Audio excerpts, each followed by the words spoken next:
ফোনের রিংয়ের আওয়াজে ঘুমটা ভেঙে গেল। উঠে চার্জে বসানো ফোনটা ধরতে যাব, তখন রিংটা বন্ধ হয়ে গেল। ফোনটা চার্জার থেকে খুলে হাতে নিয়ে দেখলাম 3:20। বৌদির 2টো মিস কল। এত রাত্রে বৌদি ফোন করেছে, কোনো বিপদ হয়নি তো? ভেবে ফোনটা করতে যাব, তার আগে বৌদি আবার ফোন করল। ফোনটা ওকে করে বললাম, এই সময় ফোন করছো, সব ঠিক আছে তো? বৌদি বলল, না ঠিক নেই, মার স্ট্রোক হয়েছে, তোমার দাদা আর আমি হসপিটালে নিয়ে এসেছি। হঠাৎ খবরটা শুনে একটা ধাক্কা খেয়ে বললাম, স্ট্রোক হয়েছে মানে? মা এখন কেমন আছেন? ম্যাসিভ অ্যাটাক হয়েছে, কি হবে কিছু বলা যাচ্ছে না বলে ডাক্তাররা মাকে আইসিইউতে নিয়ে গিয়ে চিকিৎসা শুরু করে দিয়েছে। একদমে কথাগুলো বলে একটু থেমে বৌদি আবার বলল, রাগ অভিমান ভুলে তুমি কি কদিনের জন্য আসতে পারবে? তোমার দাদা কিন্তু খুব নার্ভাস হয়ে পড়েছে। বললাম, তুমি আর দাদা দুজনেই হসপিটালে, তাহলে রিয়ান কোথায়? পাশের বাড়ির মিঠুর মার কাছে রেখে এসেছি বলে বৌদি বলল, রিয়ানের জন্য চিন্তা করছি না, চিন্তা হচ্ছে তোমার দাদাকে নিয়ে। বললাম, কেন, দাদার আবার কি হয়েছে? তুমি তো জানো তোমার দাদাকে, মানুষটা একটু নার্ভাস প্রকৃতির।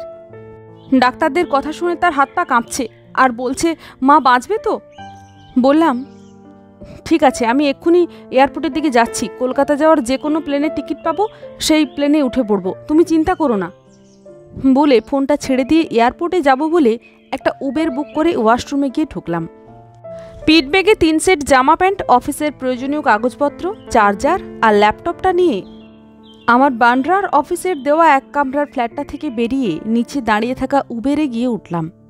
উবেরে উঠে মোবাইল থেকে অনলাইনে কলকাতার প্লেন কখন আছে দেখতে দেখতে দেখলাম 6:10 মুম্বাই টু কলকাতার ফ্লাইট এখনও 11টা সিট খালি আছে।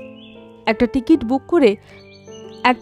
বুক করে ছত্রপতি শিবাজি এয়ারপোর্টে আমি সুমন যখন পৌঁছালাম তখন 4:05। উবেরের ভাড়া মিটিয়ে এনকোয়ারিতে গিয়ে আমার অনলাইন বুকিং করা টিকিট দেখিয়ে কাগজপত্র যখন হাতে পেলাম তখন 4:50।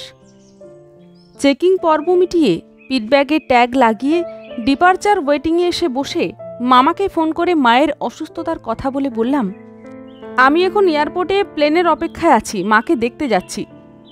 মামা তখন কি করে হলো, কখন হলো, আমাকে যেতে হবে কিনা জিজ্ঞেস করাতে বললাম, সঠিক কিছু এই মুহূর্তে আমিও জানি না, ওখানে পৌঁছে যদি বুঝি তোমার আসার দরকার তাহলে তোমাকে ফোন করব, এখন ছাড়ি।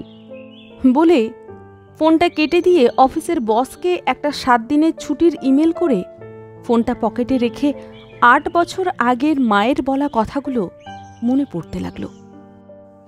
আমরা যে পাড়াতে থাকতাম সেই পাড়ার মধ্যে আমাদের বাড়ির স্ট্যান্ডার্ড ছিল একটু আলাদা, হাই, আর যার জন্য পাড়ায় আমাদের সবাই সমীহ করত। মা স্কুলের দিদিমণি, দাদা সরকারি দপ্তরের অফিসার, বাবা যখন মারা গেলেন তিনি তখন এলাহাবাদ ব্যাংকের ম্যানেজার ছিলেন। সেই বাড়ির ছোট ছেলে আমি সুমন, একটু উচ্ছৃঙ্খল বন্ধুদের সাথে আড্ডা দিয়ে বেড়াই। আবার পাড়ারই মেয়ে 11-এ পড়া রিঙ্কিকে ভালোবাসি। তাকে নিয়ে মাঝে মধ্যে লুকিয়ে চুরিয়ে ইকো পার্ক, গঙ্গার ধার, রেস্টুরেন্টেও যাই। কে কখন কোথা থেকে রিঙ্কিকে আর আমাকে হাত ধরাধরি করে ঘুরতে দেখে মাকে বলে দিয়েছিল জানি না, তবে মার কানে যখন সেই খবর পৌঁছালো মা তখন আমাকে সাবধান করে দিয়ে বলেছিলেন, তোমার সম্বন্ধে যা শুনছি আর তুমি যা করে বেড়াচ্ছ তাতে করে এই বাড়ির আর আমাদের মান সম্মানই নষ্ট করছো। যারা এতদিন আমাদের সমীহ করে এসেছে সেই তারাই আমাকে রাস্তায় দাঁড় করিয়ে বলে কিনা পাড়ার ওই মিষ্টির দোকানদারের মেয়ের সাথে তোমাকে নাকি হাত ধরাধরি করে ঘুরে বেড়াতে দেখা গেছে। আমি বলতে চাচ্ছিলাম ওর নাম রিঙ্কি, কিন্তু মা আমাকে সেই কথা বলার সুযোগ না দিয়ে বলেছিলেন, পড়াশোনা করার বয়সে তুমি যদি এইসব করে বেড়াও তাহলে তোমার উচ্চ মাধ্যমিকের রেজাল্ট ভালো হবে কি করে? আর সত্যি যদি তোমার রেজাল্ট ভালো না হয় আর যদি সেই কারণে তোমার বাবা দাদা যে কলেজে পড়েছিলেন সেই যাদবপুর ইউনিভার্সিটিতে তুমি যদি ভর্তি না হতে পারো তাহলে কিন্তু তোমাকে এই বাড়ি ছাড়তে হবে। তখন কিন্তু আমি কোনো কথা শুনবো না, কারণ তুমি সমস্ত রকম সুযোগ সুবিধা পাওয়া সত্ত্বেও লেখাপড়াটা ঠিকমতো না করে অন্য সব কিছু করে বেড়াচ্ছ। আগে মানুষ হও, নিজের পায়ে দাঁড়াও, তারপর তোমার যেটা ভালো লাগে সেটা করো, কিন্তু তার আগে না। কথাগুলো বলে মা সেদিন শেষ কথাটা বলেছিলেন, আজ থেকে তুমি আর কোনো হাত খরচের টাকা পাবে না। সেদিন মাকে অনেক করে বলেছিলাম, পরীক্ষার এখনও 4 মাস বাকি, আমি ভালো রেজাল্টের জন্য চেষ্টা করব, কিন্তু তুমি হাত খরচের টাকাটা বন্ধ করো না। সেদিন মা আমার কোনো কথা শোনেননি। যথারীতি উচ্চ মাধ্যমিকে 72% নাম্বার পেয়ে যাদবপুরে ভর্তি হতে পারিনি। মা আমাকে মুম্বাইতে মামার কাছে পাঠিয়ে দিয়েছিলেন। বলেছিলেন, বাড়ির মানসম্মান তো নষ্ট করেইছ, এবার অন্তত তোমার মামার মানসম্মানটা নষ্ট করো না।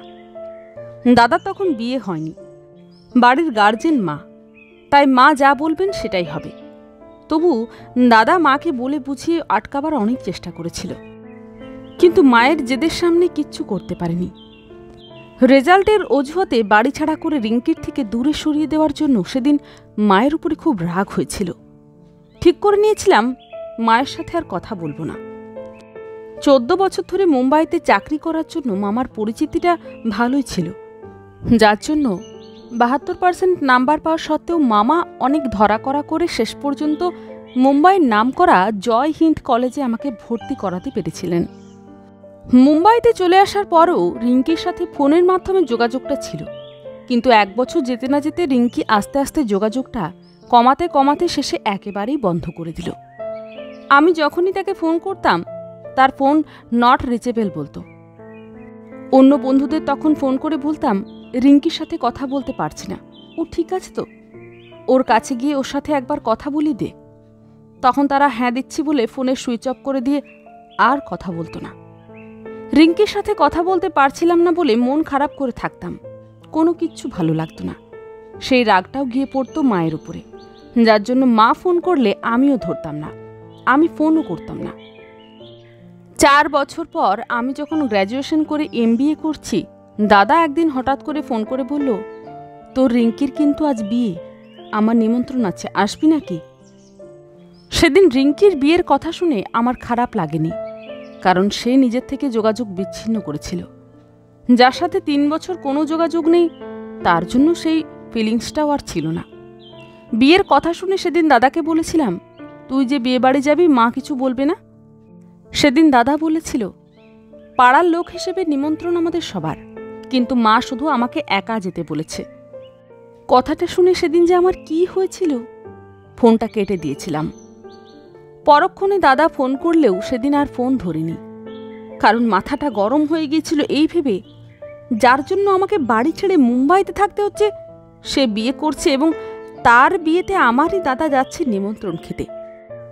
দাদার উপরে আমার এমনিতে কোনো রাগ না থাকলেও নাম্বার কিছুটা কম পাওয়ার জন্য পার্টিকুলার যাদবপুর ইউনিভার্সিটিতে ভর্তি হতে পারবো না, এই অজুহাতে মা আমাকে রিঙ্কির কাছ থেকে সরিয়ে মুম্বাইতে মামার কাছে পাঠিয়ে দেওয়ার জন্য মূলত মায়ের উপরে রাগ করে 5 বছর আগেও দাদার বিয়েতেও আসেনি। এমনকি 3 বছর আগে দাদার ছেলে রিয়ান হওয়ার খবর পাওয়া সত্ত্বেও দেখতে যায়নি। যদিও ফোনের মাধ্যমে ভিডিও কলিংয়ে বৌদিকে এবং রিয়ানকে দেখেছি, কথাও হয়। বৌদি 2 বার চেষ্টা করেছিল মায়ের সাথে কথা বলাবার। আমি ফোনটা ডিসকানেক্ট করে দেওয়ার আগে বৌদিকে বলেছিলাম, তুমি যদি এরকম করো তাহলে কিন্তু তোমার সাথেও কথা বলা বন্ধ করে দেব।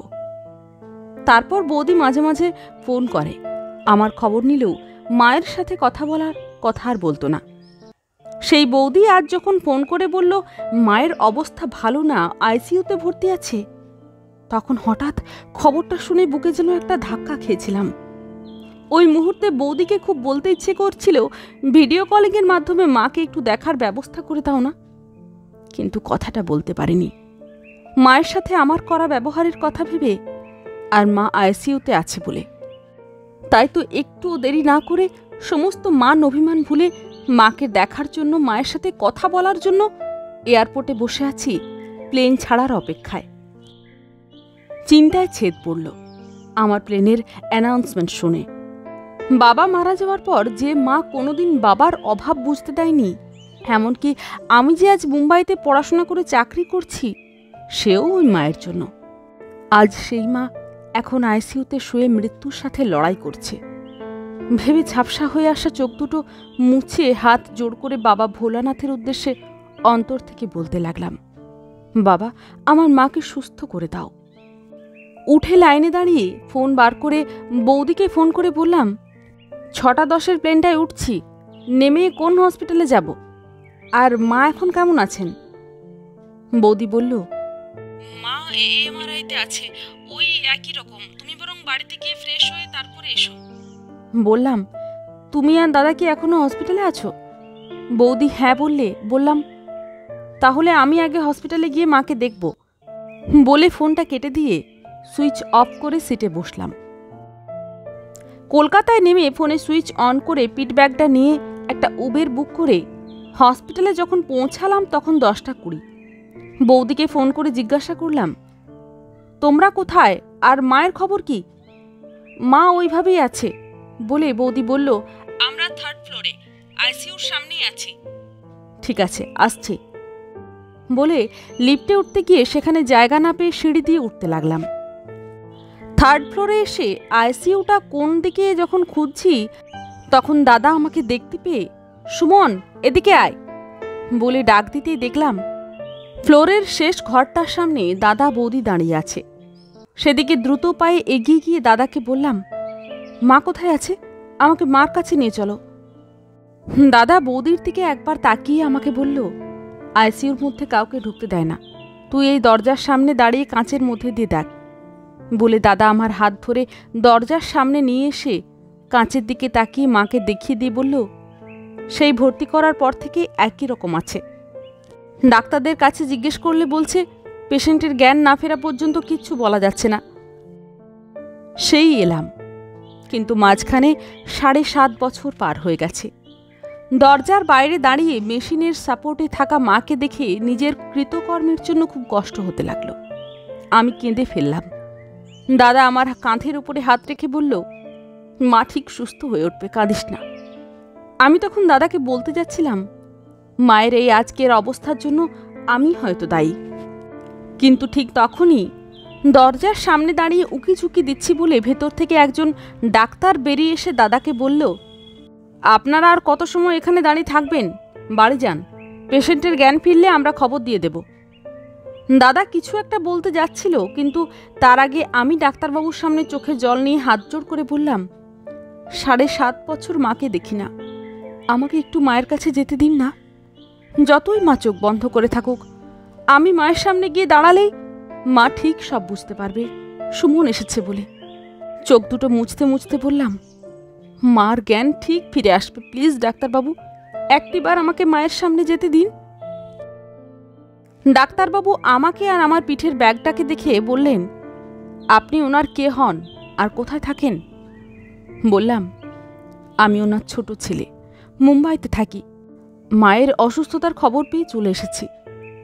ডাক্তারবাবু মাথা নেড়ে বললেন, ব্যাগটা এখানে রেখে আসুন। পিঠ থেকে ব্যাগটা নামিয়ে দাদার সামনে রেখে ডাক্তারবাবুর সাথে ভেতরে গিয়ে মায়ের সামনে যখন দাঁড়ালাম তখন ডাক্তারবাবু অন্য পেশেন্টের কাছে যাওয়ার আগে বললেন, কোনো কিছুতে হাত দেবেন না, দেখা হয়ে গেলে চলে যাবেন। ঠিক আছে বলে মায়ের দিকে কিছু সময় তাকিয়ে থেকে মনে মনে বললাম, আমি জানি আমি খুব অন্যায় করেছি তোমার উপরে রাগ অভিমান করে থেকে, কিন্তু বিশ্বাস করো, যেই শুনেছি তোমার স্ট্রোক হয়েছে সঙ্গে সঙ্গে সমস্ত রাগ অভিমান ভুলে তোমার কাছে চলে এসেছি। তুমি তাড়াতাড়ি সুস্থ হয়ে ওঠো, কথা দিচ্ছি এখন থেকে তুমি যা বলবে আমি তাই করব। শুধু আমার উপরে রাগ করে থেকো না, আমি তো তোমার সন্তান। বলে মার হাতের চ্যানেলের দিকে চোখ যেতেই মনে পড়ল আমি তখন ক্লাস 6-এ পড়ি। বাবা বাজার থেকে গোলাপ খাস আম নিয়ে এসেছিলেন। আমগুলো সুন্দর চেহারা দেখে মাকে বলেছিলাম, আমগুলো দেখতে কি সুন্দর, একটা কেটে দাও না বলে বায়না করেছিলাম। মা তাড়াহুড়ো করে সেই আম একটা কাটতে গিয়ে অনেকটা হাত কেটে ফেলেছিলেন। গল গল করে রক্ত বেরোচ্ছে দেখে বাবা একটা রুমাল দিয়ে মায়ের হাত চেপে ধরে মোড়ের মাথায় ডাক্তারের ডিসপেন্সারিতে নিয়ে গিয়েছিলেন। আমিও পেছন পেছন গিয়েছিলাম। ডাক্তারবাবু মায়ের হাতে ওষুধ লাগিয়ে ব্যান্ডেজ করে দিয়ে যখন টেটব্যাক ইঞ্জেকশন দিচ্ছিলেন তখন মা ভয়েতে চোখ বন্ধ করেছিলেন। সেদিন বুঝেছিলাম মায়ের ইঞ্জেকশনে ভয় আছে। আজ সেই মায়ের হাতে চ্যানেল দেখে তার কষ্টের কথা ভেবে চোখ দুটো জলে ভরে উঠল। আস্তে আস্তে আইসিইউ থেকে বেরিয়ে এলাম। দাদা আমাকে জিজ্ঞেস করলো, কেমন দেখলি মাকে? চোখ দুটো মুছতে মুছতে বললাম, মার বোধহয় খুব কষ্ট হচ্ছে। দাদা আমার পিঠ চাপড়িয়ে দিয়ে বলল, মার সাথে দেখা হয়েছে তো, এবার তুই তোর বৌদিকে নিয়ে বাড়ি যা, যদি কোনো কিছু দরকার হয় সেজন্য আমি এখানে থাকছি, নিজেকে শক্ত করে নিয়ে বললাম, এতদিন পর মায়ের সামনে এলাম, আমাকে একটু থাকতে দে। তাছাড়া এখানে দাঁড়িয়ে থাকলেও মাঝে মাঝে কাঁচের মধ্যে দিয়েও তো মাকে দেখতে পাবো। তোরা যা। রিয়ানটা কি অবস্থায় আছে তার ঠিক নেই। সেই ভোর রাত থেকে তোরা দুজনে দৌড়ঝাঁপ করছিস। এখন বাড়ি গিয়ে একটু রেস্ট নে, আমি এখানে থাকছি, কোনো খবর হলে ফোন করব। মিঠু আর মিঠুর মায়ের কাছে রিয়ান ভালোই থাকে বলে বৌদি বলল, তুমিও চলো, হসপিটাল থেকে খবর দিলে আমরা না হয় আবার আসব। না বৌদি, তোমরা যাও। হুট করে যদি মায়ের জ্ঞান ফিরে আসে আর কাউকে যদি দেখতে না পায় তখন হয়তো মায়ের খারাপ লাগবে বলে বললাম, আমি বরং এখানে থাকি, তোমরা যাওয়ার সময় আমার ব্যাগটা নিয়ে যেও। বৌদি আর কোনো কথা না বাড়িয়ে আমার ব্যাগটা তুলে নিয়ে দাদার হাতে দিয়ে বলল, চলো আমরা যাই, ও থাকুক। বিকেল 4:30টার দিকে আইসিইউতে মাকে দেখার জন্য যে নার্স ছিলেন তিনি বাইরে বেরিয়ে এসে আমাকে বললেন, আপনার পেশেন্টের জ্ঞান ফিরেছে, দেখা করতে চাইলে করতে পারেন, তবে কথা বলবেন না। আমি বৌদিকে ফোন করে মায়ের জ্ঞান ফেরার কথা বলে ভেতরে ঢুকে মায়ের সামনে যখন এলাম, দেখলাম মা আমার দিকে এক দৃষ্টিতে তাকিয়ে আছেন। এদিক ওদিক তাকিয়ে সিস্টারকে আশেপাশে দেখতে না পেয়ে মায়ের আরেকটু কাছে গিয়ে বললাম, শরীরের মধ্যে কোনো অস্বস্তি নেই তো? মা কিছু না বলে একই রকমভাবে আমার দিকে তাকিয়ে রইলেন। দেখে ঢোক গিলে বললাম, ঠিক আছে, এবার থেকে তুমি যা বলবে আমি তাই করব। তবুও মা চুপ করে আছে দেখে বলতে যাচ্ছিলাম, আমি কি করলে তুমি আমাকে ক্ষমা করবে বলো?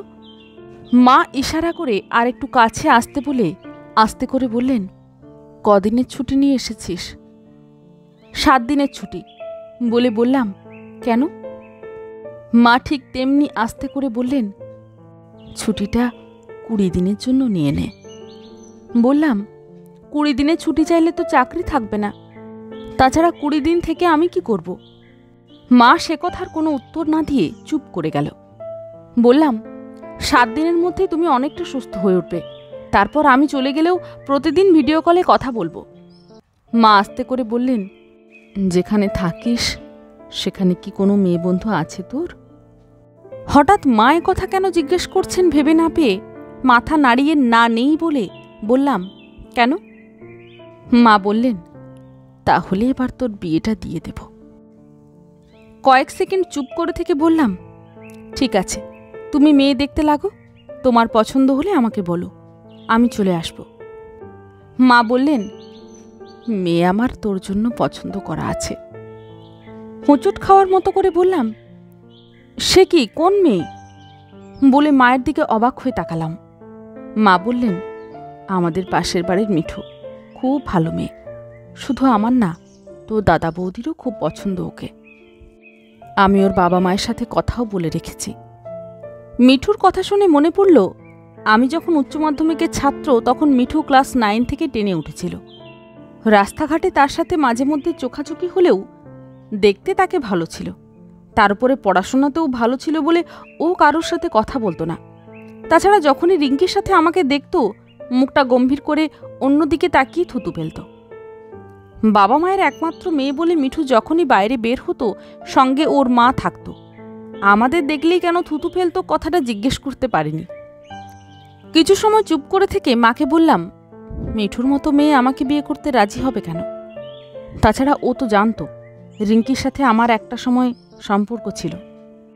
কথাটা মুখ ফসকে বলে ফেলে ম্যানেজ করার জন্য আবার বললাম, না মানে ওরও তো একটা পছন্দ অপছন্দ থাকতে পারে, তুমি বললেই তো আর হবে না। মিঠুর যদি আপত্তি থাকতো তাহলে অনেক আগেই ওর মা বাবা না করে দিত, কিন্তু ওনারা সেটা করেননি বলে মা এতক্ষণ পর মুখে সামান্য হাসি ফুটিয়ে বললেন, ও চিন্তা তোর করতে হবে না, তুই ছুটিটা বাড়িয়ে নে। আমি কিছু বলতে যাব তার আগে যে সিস্টার আমাকে ডেকে এনেছিলেন তিনি আমার দিকে এগিয়ে আসতে আসতে বললেন, আপনি পেশেন্টের সাথে বেশি কথা বলছেন, এখন পেশেন্ট বেশি কথা বললে অসুবিধা হবে, আর না, এবার বাইরে যান। মায়ের দিকে তাকালে হালকা ঘাড় দাঁড়িয়ে হাসি হাসি মুখে মা সিস্টারের কথা সম্মতি জানালে আমি মায়ের হাসি মুখটার কথা ভেবে বাইরে চলে এসে মামাকে ফোন করে বলতে লাগলাম, মামিকে নিয়ে তোমাকে আসতে হবে, মা আমার বিয়ে দেবে বলে ঠিক করে ফেলেছে।